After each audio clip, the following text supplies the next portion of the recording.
model of find your own work placement. Now, we tend to have mixture of practices around that. Some practices are very much reliant on that. The challenge that sits within that is that students who are first in family to come to university, or international students from remote regions or minority groups, they simply don't have the social capital to be able to generate placement opportunities. And for them, that is a real equitable challenge around access for work-integrated learning. IJWIL published a special issue on equity, access and inclusion earlier this year. It was a real tricky special issue to put together, so I do encourage you to have a look at the papers that are published within. Some good resources sitting in there. Risk is always topical in the world literature. Higher education institutions are inherently risk adverse. WIL is inherently risky. We've got students going into the workplace, they're off campus, they're engaging with external stakeholders, they're doing authentic work with authentic outcomes. There's a lot of risk that sits in that space. And there's definitely been a lot of research around how we can manage and how can we track risk as part of our activities. I really got to identify Craig Cameron here. He's the real guru in literature and research around risk. He himself is a practicing employment lawyer, and he's also a practicing WIL practitioner, so he's really well placed to be publishing around that, and he's published extensively. So I've got some citations sitting there that you can look at, but just Googling his name and Google Scholar will soon discover the work that he's done. It's fabulous work. Resourcing in technology. This is an area where there's not much research happening, but it is trending up and it's becoming identifiably more important to focus on. We need to be using technology much more to a benefit of student learning and also to the benefit of managing our workflow. And I think in part why this hasn't progressed much further, even though the need of it's clearly there, is because a lot of us do struggle with technology. And I think that's one of the reasons why it hasn't advanced. But now with the recent developments of AI, and we've talked about this at Saskia already, this is going to push that whole discussion further along. Now, AI is not coming up in the WIL literature yet, and I think that's too soon for that to happen. It's going to take a little while for that research to come through. But I'm very sure that AI and technology is going to be a major theme in the literature in the next 3, 4, 5 years or so. Multidisciplinary or interdisciplinary opportunities for work-integrated learning. We know that workplaces are multidisciplinary or interdisciplinary. However, often in our practices at universities, we are practicing activities around WIL that are pretty much in our departments or within our silos, where science does science, engineering does engineering, education does education. Having these silos blurred and having experiences where students from different disciplines are doing work-integrated learning together is something that we need to do further, more activities around. And that's coming through in the literature at the moment, and I think that will continue to expand. We have a practice at Waikato University called Impact Lab that does that, and I won't explore that any further for the sake of time, but again, there's a reference there where you can look further around how that practice looks like. So I'm going to quickly go through some resources that hopefully will be helpful for you. Maybe slightly self-serving, but I need to talk about the Routledge International Handbook of Work-Integrated Learning. This is a real great resource for practitioners. It's a compilation of established knowledge around the key things and key topics that are occurring in WIL. It is a big book. It's 37 chapters, 644 pages. Nearly 100 authors contributed towards this handbook. It is broken up in 5 sections. So we've got a section on defining the theoretical background. So if you're a deep thinker, you're going to enjoy reading the chapters in that area. We've got a section on the benefits of work-integrated learning to the stakeholders. These chapters are bigger than the other chapters because we wanted it to be really evidence-rich. So there's lots of literature sitting within those chapters. We've got 13 models of work-integrated learning that are explored, and each of the chapters starts with the theoretical background and the literature around it, and ends with a good practice example. So if you're a WIL practitioner, that's a section that you're definitely going to really enjoy. And developing and managing work-integrated learning, we know that is difficult. We know that's a whole lot of work. So we've got a whole section dedicated to that as well. So if you're a WIL manager or a WIL director, that's going to be a section you're going to enjoy reading from. And then, of course, we've got the topical issues, these meaty topic issues like well-being and equity, risk assessment, and all of those things are unpacked in that particular area. Now, the handbook is not particularly cheap, and we don't have any say about how much Routledge charges for the handbook. However, Routledge is pretty good at running discounts quite often, so keep an eye on it and wait till it comes up for a discount, and that's a good opportunity to get this resource. But really, every university should have this as an ebook in the library. The advances in research, theory, and practice and work-integrated learning, it's kind of like the mini version of the handbook, but it's got different material in that. And you're going to find this is quite a useful resource as well. And you can get this as an ebook as a way of accessing this resource. I'm sure you all know the International Journal of Work-Integrated Learning.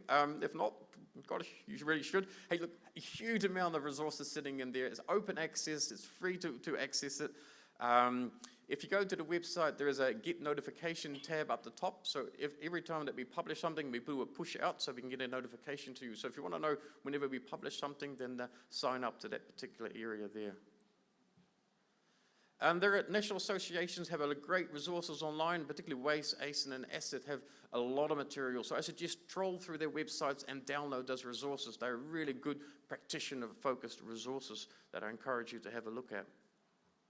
And you won't be able to read this, and I do apologize later on when the slides are shared, you can just lift these ones out. But there's a collection here for good practice reports, including one from Chris Winberg that he published a while ago. Great resources, and I encourage you to access this. And you would have noticed I've used used citations within my slides, and these are listed here at the end. And look, there is some great bedtime reading sitting in there, so I encourage you to work your way through that particular part. So that comes to an end, so I thank you so much for being here and allowing me to be here as well. I've really enjoyed being at the SASCI conference and engaging with people. And given that my time is up, so the last thing I need to say is that I guess this has been long enough to cover the subject matter. Thank you.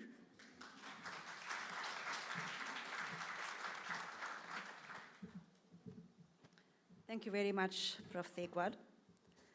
Yes, so many different aspects of the, and opportunities to enhance WIL.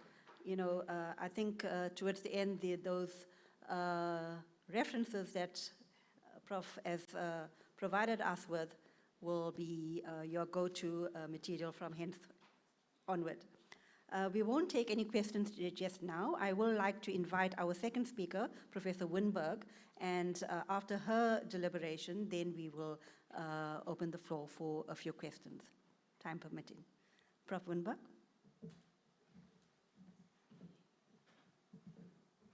Right. Thanks, Lalini, and hello, everyone.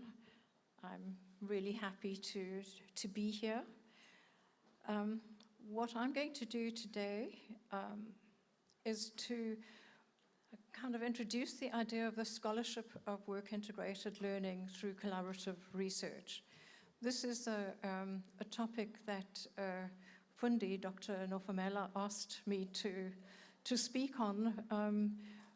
I think simply because we've had similar experiences in how collaborations can really enhance and improve our work-integrated learning understanding and research.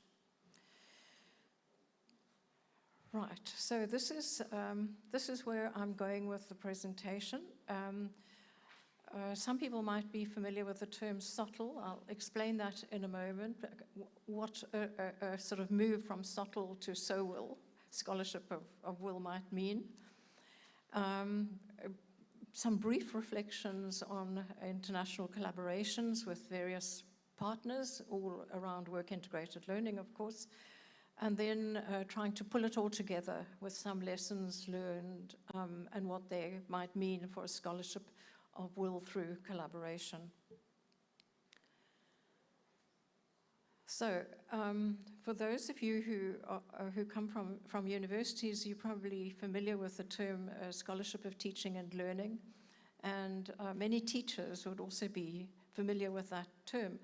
It was a term coined by Professor Ernest Boyer, who was trying to shift attention from seeing kind of pure research as the only form of scholarship in universities, and saying that there were different kinds of scholarships. There was scholarships of application, doing applied research, scholarships integration, of bringing things together, such as in critical reviews of literature, and also scholarships of teaching and learning, so that academics who teach should take a scholarly approach to their teaching and should in fact research that teaching. And from there was kind of born this whole tradition of SOTL, and that's the, I've referenced the sort of key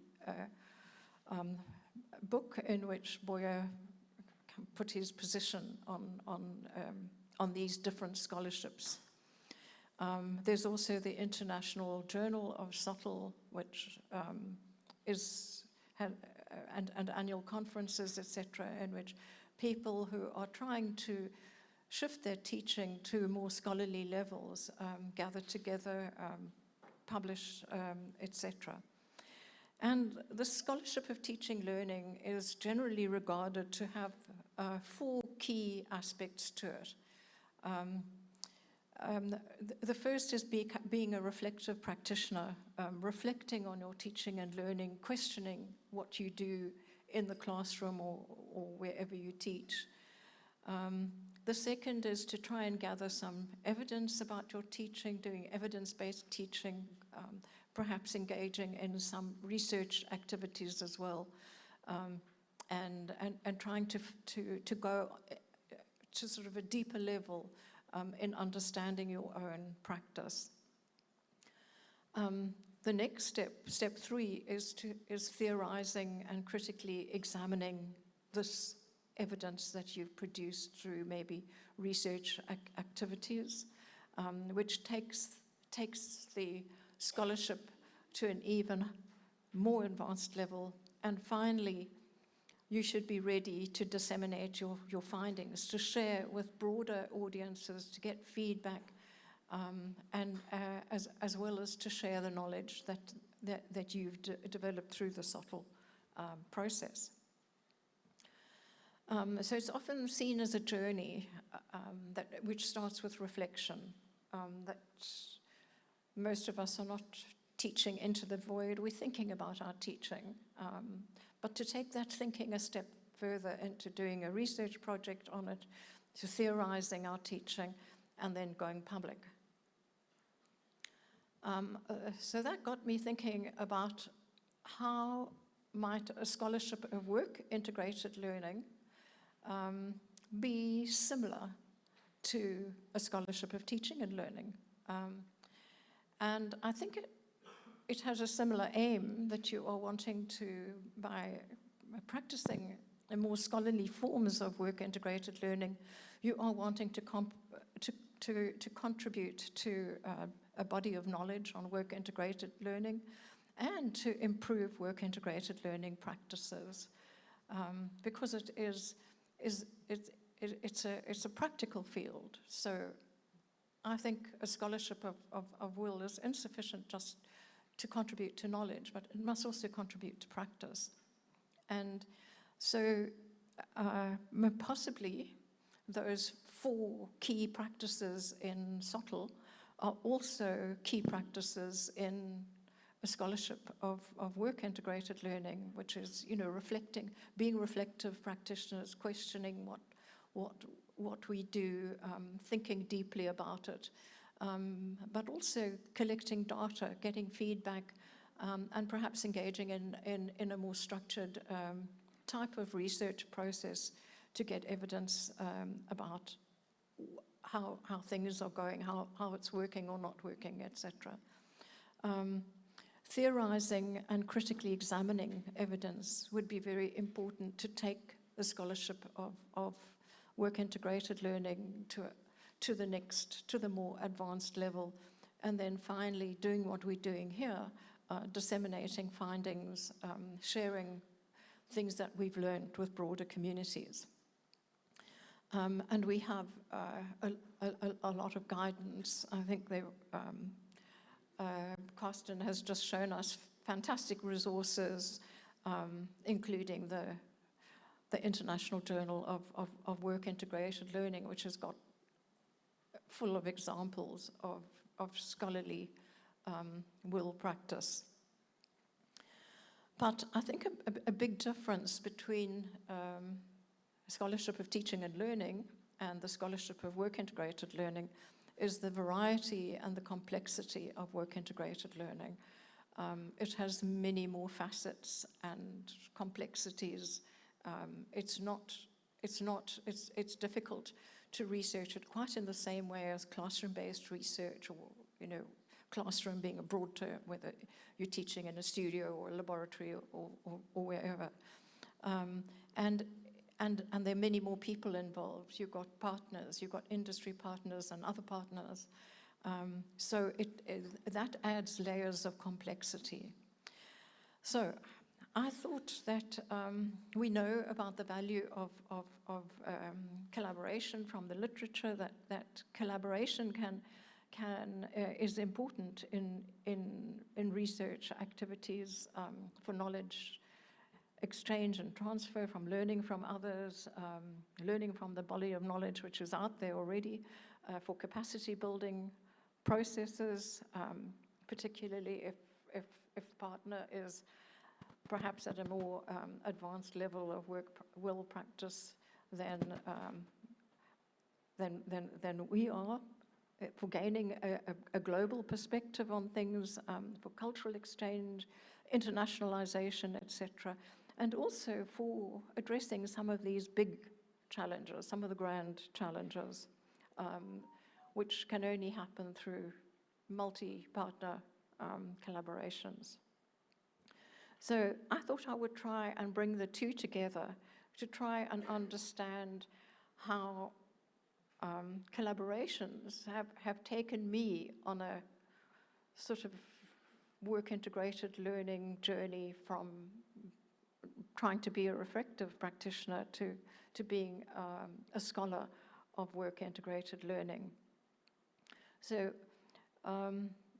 in taking up the research chair in work-integrated learning, this was one of the first collaborations, which was a South African-UK collaboration sponsored by our Department of Higher Education and Training, specifically to improve engineering education in universities.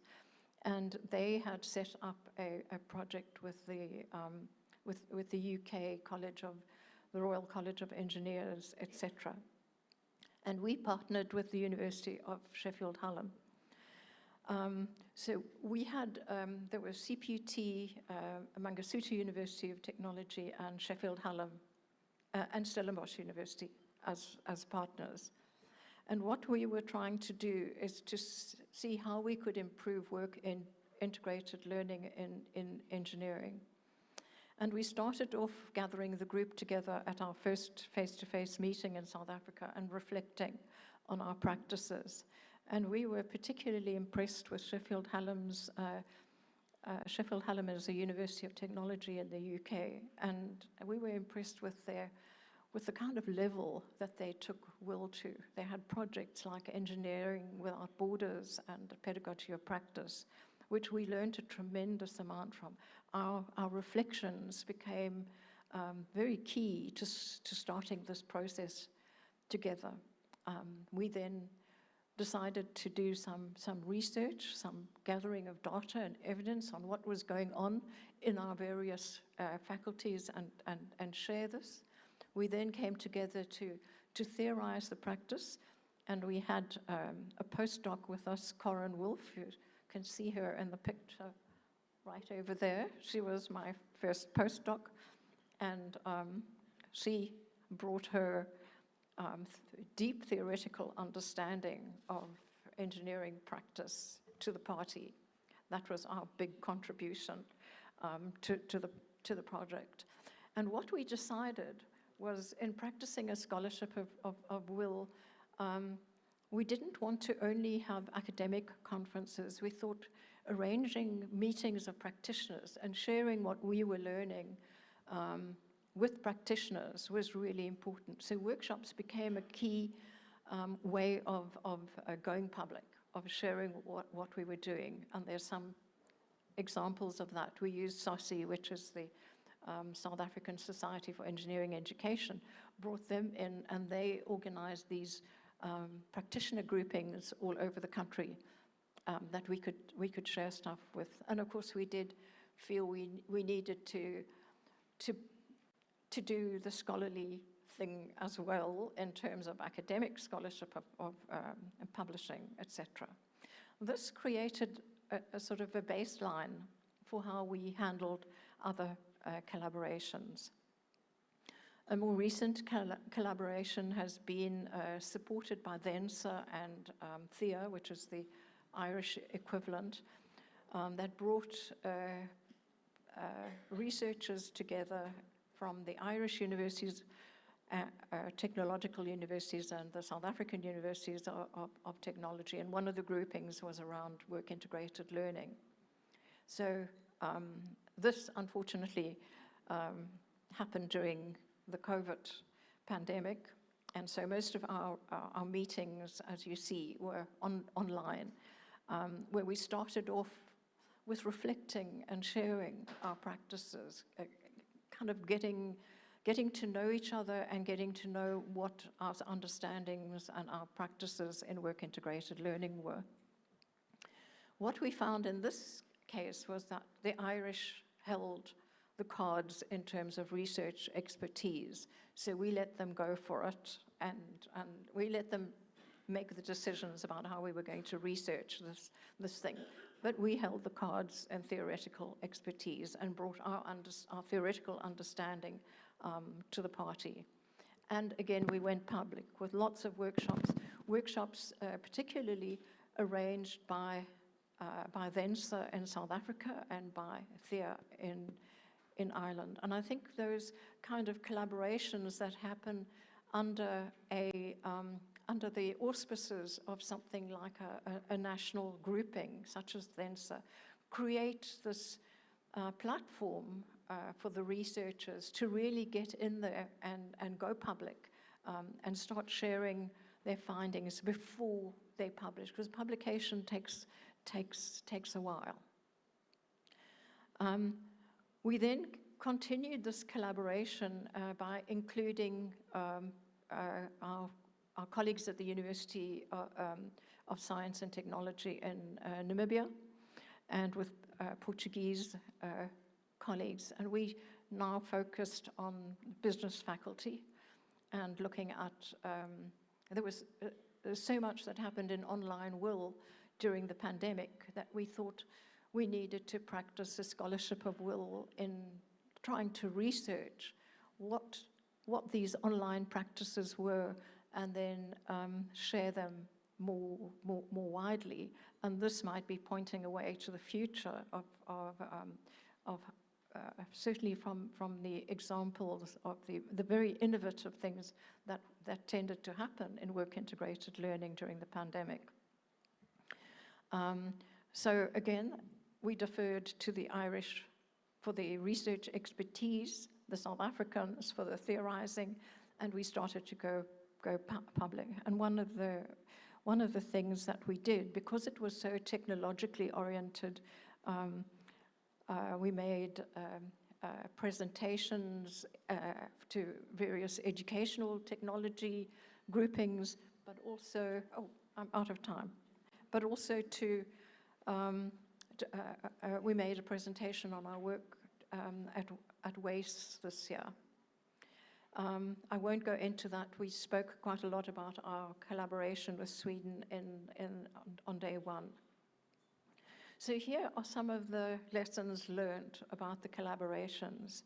It really enables the team to think through issues in work-integrated learning from different perspectives, to listen to the ideas and the thoughts and the reflections of others, and to kind of reflect our experiences against theirs. What we found is that when you've got a big team, you have distributed expertise. And for busy academics, that's really important, that not one person has to do all the work.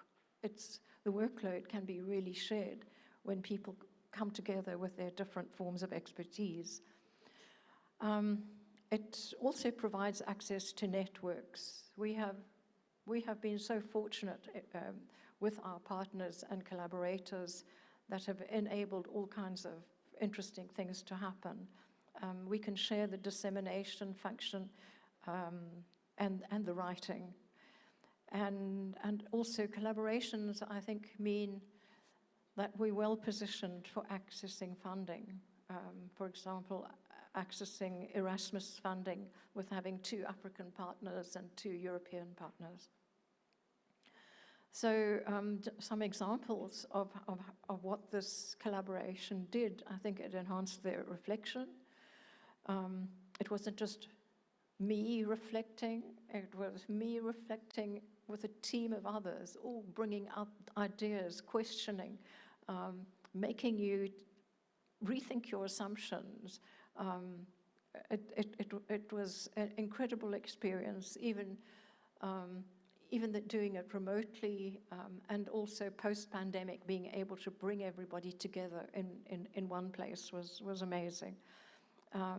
What we then found is that we could do the kind of research that Carsten was talking about, mixed method research, because I'm a qualitative researcher, and I was then now able to work with statisticians, with people who knew stuff that was different from what I knew.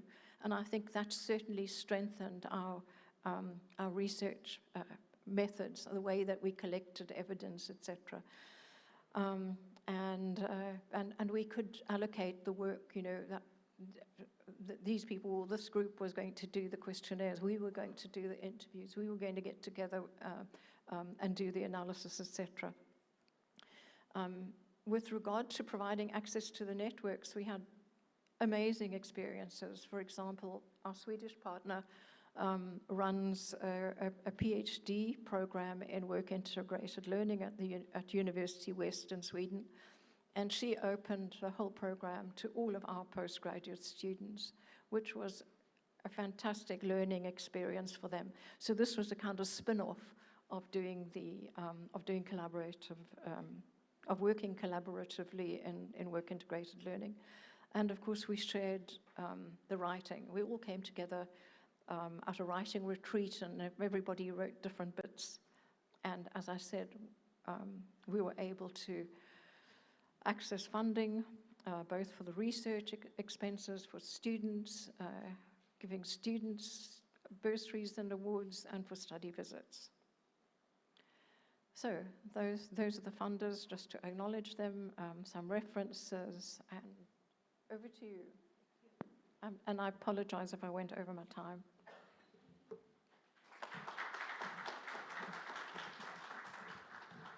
Thank you very much, Prof. Winberg, for yet another good presentation on world research and how we can enhance it. And thanks for sharing with us. Yes, I think, SOWL, instead of subtle, following the similar 4-step process of reflection, evidence, critical examination, and then sharing your evidence, and those collaborations and the richness of this, I'm sure you appreciated that as well. The floor is now open for a couple of questions. Any burning questions before we break out into our panel sessions? Yes, we have one. Molly?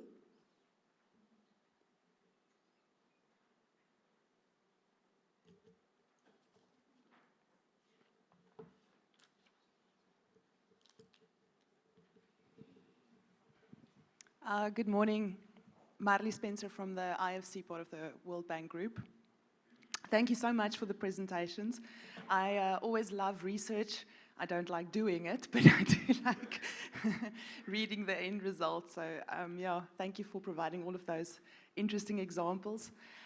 We work collaboratively with higher education institutions, tertiary really, to enhance and support employability practices. And my question, I was wondering if the tracking of employment outcomes, the data in employment outcomes, if there are any examples, how trends are identified and how that is then used to enhance, guide different practices in work integrated learning. Thank you. Thank you, Molly. So I think the question, is about any examples that can be shared by our researchers on tracking employment outcomes from the data that you may have come across. Would any of you like to take that, please?